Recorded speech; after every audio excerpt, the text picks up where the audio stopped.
Hello everyone, and welcome to my General Hospital Today channel. Drew Cain never imagined that bending down on one knee, again, in that fateful clearing just outside the Metro Court Gardens where his life nearly ended, would become the catalyst for the most shocking revelation Port Charles has seen in years. Yet as he prepared to slip the ring onto Willow Tate's trembling hand, something in the air shifted, as though the ghosts of that violent night had been waiting patiently for this exact moment to claw their way back into the light. The soft glow of dusk framed them, romantic, serene, deceptively tranquil, but Drew's heart hammered as his knee pressed against the same patch of ground where the bullet had ripped through him months earlier, the same patch of ground that had haunted the PCPD, fans, and Willow herself ever since, and although he insisted that choosing this location for his proposal was fate, maybe even poetic closure, those who knew the darker history recognized a deeper, more ominous purpose beneath the surface. General Hospital viewers have been theorizing for months that Willow, in a dissociative state, might have been the one to pull the trigger, and now, standing at the intersection of past and future, her breath hitched, her eyes flickered, and for a brief, eerie moment, she looked not at Drew, but through him, as though something inside her, someone inside her, had begun to stir. That night had been chaotic, confusing, and filled with unanswered questions from the start. Drew heard footsteps that didn't match the security logs, and the shooter's silhouette later described by eyewitnesses was small, slight, not matching any known suspects. Even Anna Devane admitted the shooter's movements looked frightened rather than professional, desperate rather than calculated. And yet, despite the strange physical evidence, months of interrogations, and a series of dead-end leads, the PCPD eventually focused on Willow due to inconsistencies in her whereabouts, her erratic behavior following the custody ruling, and the resurfacing reports of her stalking Daisy Gilmore, a case Willow was never charged for because nothing could be proven. Fans will remember how Willow spiraled after losing sole custody of Wiley and Amelia, her grief morphing into something sharp-edged and unnervingly cold. Her hospitalization was just the tip of the iceberg, yet her recovery was rushed, brushed under the rug as her good girl persona re-emerged as though nothing had happened. But Port Charles residents close to her noticed cracks, flashes of agitation she couldn't explain, moments of disconnection, times she claimed not to remember simple conversations, and the way she avoided walking anywhere near the location of Drew's shooting. These behaviors revived the did theory, long dismissed by some, fiercely defended by others, especially after Daisy Gilmore privately disclosed to Sasha that Willow's apology for stalking her had been oddly rehearsed, almost as if Willow genuinely had no memory of the events. Still, while stalking Daisy was disturbing, shooting someone in cold blood, especially a man she once loved, a man she co-parented with emotionally and spiritually, seemed entirely out of character for Willow's gentle nature. Yet the same could be said of the stalking itself. The version of Willow who terrorized Daisy was not the nurturing mother or the compassionate nurse the town had always known. The idea that an alternate identity, born from trauma, loss, or years of repressed emotional fractures, might be responsible for the shooting suddenly felt less like a wild conspiracy and more like a missing puzzle piece finally sliding into place. As Drew opened the ring box, Willow's body stilled, her pupils dilated, and the rustling of leaves around them became deafeningly loud in her ears, drowning out Drew's heartfelt words as though she were being pulled backward through time. The world blurred, the edges of her vision darkened, and then, like a forgotten film reel flickering back to life, she saw a flash of the muzzle, heard the metallic click of a gun she didn't know she was holding, and felt the cold, electric shock of fear as Drew collapsed in front of her. Her chest tightened, her breath caught, and her mind ricocheted between denial and terror, but the memory didn't feel imagined, didn't feel like a nightmare or a hallucination. No, it felt lived. Real. True. The earth beneath her feet seemed to pulse as the fragmented memory sharpened further. She saw herself wearing clothes she didn't remember choosing, shoes she didn't recognize, a jacket she thought she had donated months before. She heard her own voice whisper, "He's leaving us." "I can't let him leave us," but it wasn't her voice, not truly. It was higher, childlike, terrified and enraged at the same time.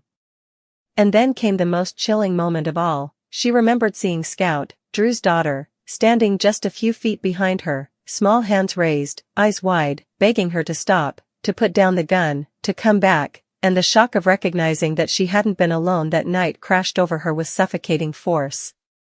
Scout had been there. Scout had seen everything. And worse. Scout might have been the reason the shooter fled so chaotically. In the present, Drew's smile faltered as he noticed Willow's trembling, the color draining from her face.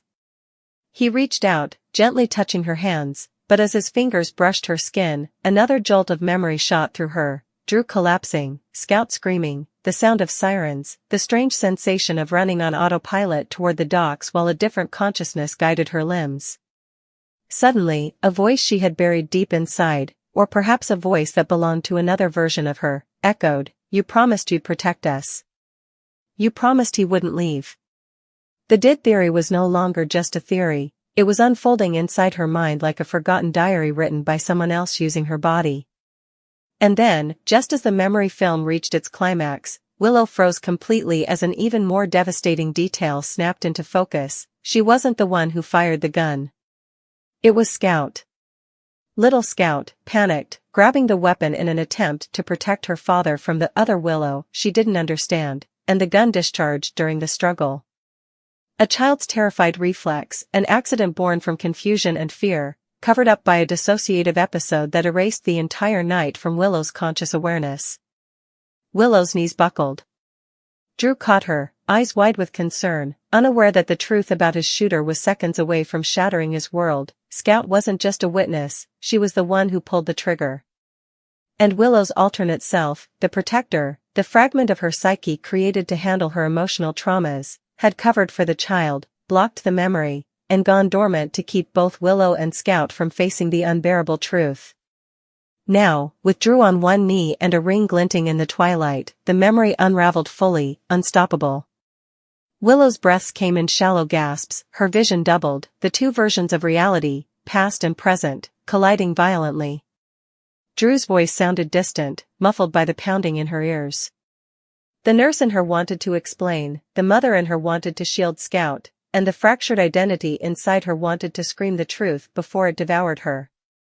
And in that chilling, breathless moment, Willow realized the full weight of the upcoming storm. If she confessed, Scout's future would be destroyed, but if she stayed silent, Drew would continue living next to his shooter without knowing the danger, the trauma, the buried truth festering between all of them.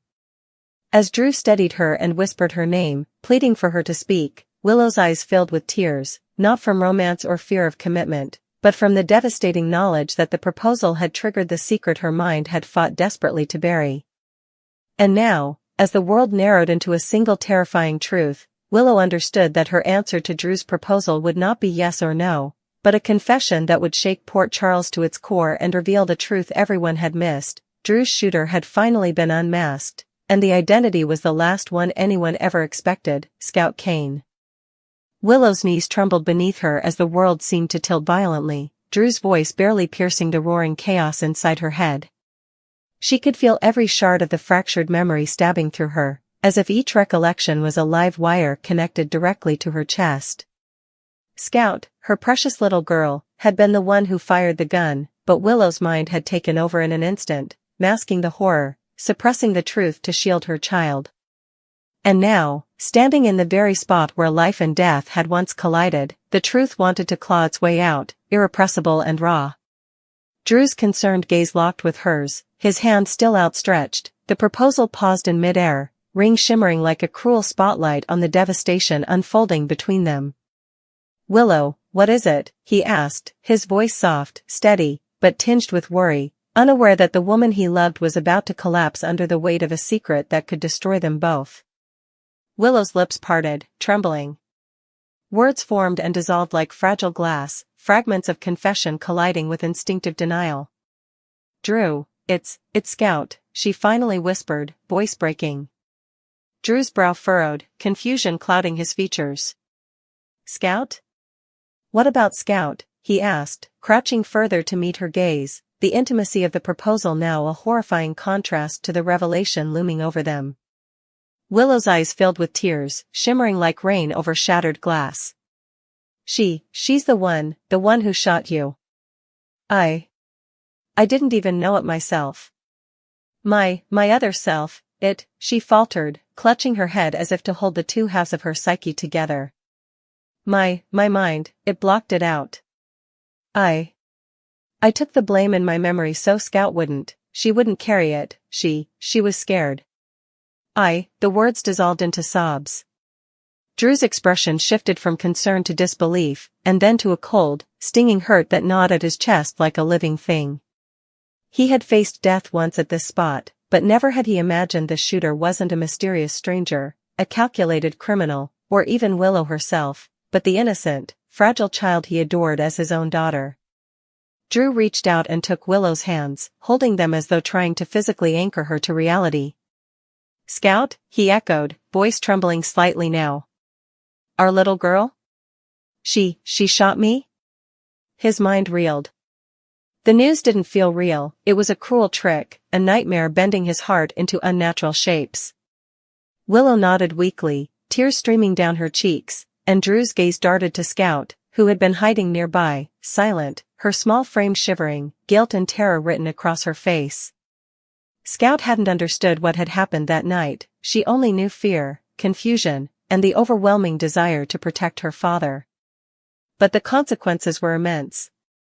Drew's breathing became shallow, his jaw tight, his mind processing the truth as he stared at the little girl he loved and feared he might never fully forgive, not because of malice, but because of the gravity of what had happened. His body ached with residual pain from the original shooting, yet nothing compared to the ache in his chest from learning the shooter was Scout. Willow leaned against Drew, shaking violently. Her voice was almost inaudible. I thought I was protecting her, protecting you. I can't believe this. Drew gently pressed a finger to her lips, halting the avalanche of guilt before it consumed her entirely. Willow, look at me. We need to understand what happened. Not blame each other.